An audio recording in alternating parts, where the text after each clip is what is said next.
Mika, dites-nous, on arrive à la fin de ce Giro, on est un peu triste, on est soulagé que ça arrive à la fin parce que ça a été un Giro assez éprouvant, j'imagine, parce qu'on avait beaucoup de dénivelés positifs à la fin.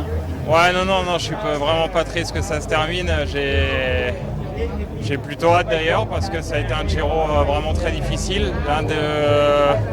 Parmi mes 16 grands tours, l'un des tours vraiment les plus difficiles. Donc voilà, la fatigue commence à peser et ouais, j'ai hâte de rentrer tout simplement.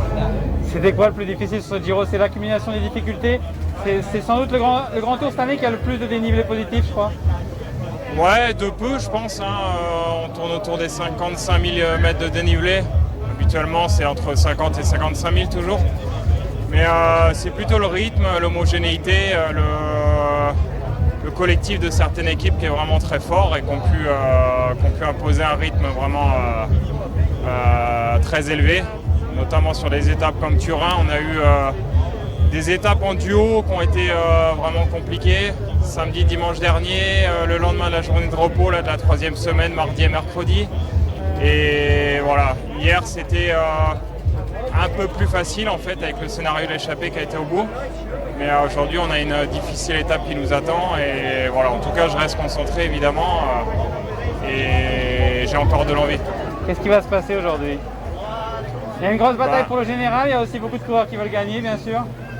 Ouais, j'imagine c'est plus ou moins l'étape reine ou du moins l'une des 3 plus difficiles de ce Giro et j'imagine malgré la perte de Richie Porte pour Ineos, j'imagine qu'Ineos va vouloir imprimer un fort tempo pour faire craquer Jay Hindley parce qu'un matelas de 3 secondes, si tout se joue sur le chrono demain, ça peut être vraiment aléatoire en fait.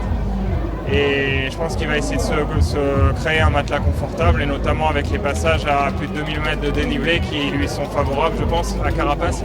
Je pense qu'ils vont essayer de marquer un grand coup aujourd'hui. Un petit mot pour conclure sur l'ascension finale. Elle est un peu inhabituelle dans le sens où souvent l'ascension elle démarre difficilement puis après c'est un peu plus facile, je peux dire là c'est l'inverse. Ça démarre plus facilement et la fin est vraiment terrible. Comment on gère cette ascension? Ouais, moi ça me plaît plutôt, j'aime bien les forts pourcentages. Mais comment ça gère, je pense que voilà, je pense qu'il y en aura un peu de partout et on risque de retrouver les 3 plus forts de ce Giro encore ensemble. Et bon, après je sais pas, moi je vais le gérer comme une étape de montagne à mon rythme et pour allier l'arrivée le plus vite possible. Et voilà, c'est tout. Après il n'y a pas de gestion particulière. Je sais que c'est la dernière.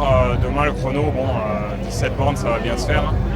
Même avec beaucoup de fatigue et voilà, dans la tête en tout cas, on lâche tout aujourd'hui. Merci Mika. Bonne journée, bonne course.